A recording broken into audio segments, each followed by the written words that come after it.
एक गांव में एक किसान रहता था। उसके परिवार में उसकी पत्नी और एक लड़का था। कुछ सालों के बाद पत्नी की मृत्यु हो गई। उस समय लड़के की उम्र 10 साल की थी। किसान ने दूसरी शादी कर ली और उस दूसरी पत्नी से भी एक किसान को पुत्र प्राप्त हुआ। कुछ समय बाद किसान की दूसरी पत्नी की भी मृत्यु हो गई। किसान का बड़ा बेटा जो पहली पत्नी से प्राप्त हुआ था, जब शादी के योग्य हुआ तब किसान ने बड़े बेटे की शादी कर दी। फिर किसान को भी कुछ समय बाद मृत्यु हो गई। किसान का छोटा बेटा जो दूसरी पत्नी से प्राप्त हुआ था और पहली पत्नी से प्राप्त बड़ा बेटा दोनों साथ साथ रहते थे।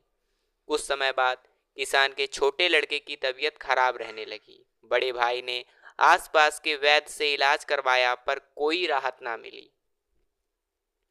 छोटे भाई की दिन पर दिन तबीयत बिगड़ती जा रही थी और बहुत खर्चा भी हो रहा था। एक दिन बड़े भाई ने अपनी पत्नी से सलाह की, यदि ये छोटा भाई मर जाए तो हम इसके इलाज के लिए पैसे खर्च ना करना पड़े। तब उसकी पत्नी ने कहा कि क्यों ना किसी वैद्य से बात करके इसे जहर दे दिया जाए, किसी को पता भी नहीं चलेगा, कोई समाज में भी शक नहीं करेगा कि बीमार था, बीमारी से मृत्यु हो गई। बड़े भाई ने ऐसा ही किया। एक वैद्य से बात की और अपनी फीस बताओ, मेरे छोटे भाई को जहर देना है। वैद्य ने बात मान ली और लड़के को जहर दे दिया और लड़के की मृत्यु हो गई। उसके भाई भाभी ने खुशी मनाई कि रास्ते का कांटा निकल गया, अब सारी संपत्ति अपनी हो गई। उसका अंतिम संस्कार कर दिया। कुछ महीनों पश्चात उस किसान के बड़े लड़के की पत्नी को लड़का हुआ। उस पत्नी ने खूब खुशी मनाई, बड़े ही लाड प्यार से लड़के की परवरिश की। समय के साथ लड़का जवान हो गया। उन्होंने अपने लड़के की शादी कर दी। शादी के कुछ समय बाद अचानक लड़का बीमार रहने लगा। माँ बाप ने उसके इलाज के लिए बहुत से वैद्यों से इलाज करवाया। जिसने जितना पैसा मांगा सबको दिया कि लड़का ठीक हो जाए। अपने लड़के के इलाज में अपनी आधी संपत्ति तक भी बेच दी।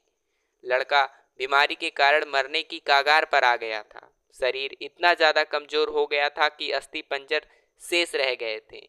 एक दिन लड़के को चारपाई पर लेटा रखा था और उसका पिता साथ में बैठे थे और अपने पुत्र की ये दयनीय हालत देखकर दुखी होकर उसकी ओर देख रहे थे।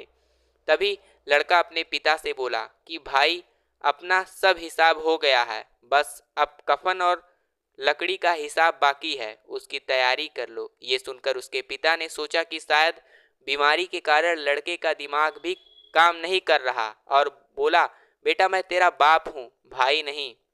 तब लड़का बोला, मैं आपका वही भाई हूँ जिससे आपने जहर खिलाकर मरवाया था।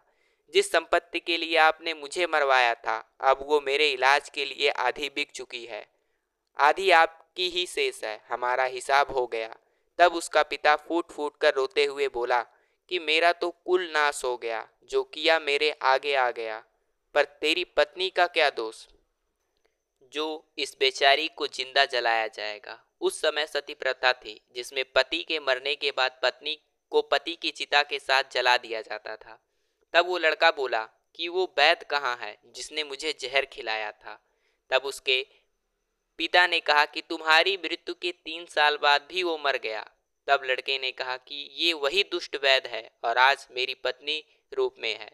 मेरे मरने पर इसे जिंदा जलाया जाएगा। परमेश्वर कहते हैं कि कर्मों का लेखा यहीं भुगता जाता है, इसीलिए कोई भी बुरा काम करने से पहले 100 बार सोच लेना। तो दोस्तों, कैसी लगी हमारी छोटी सी कहानी?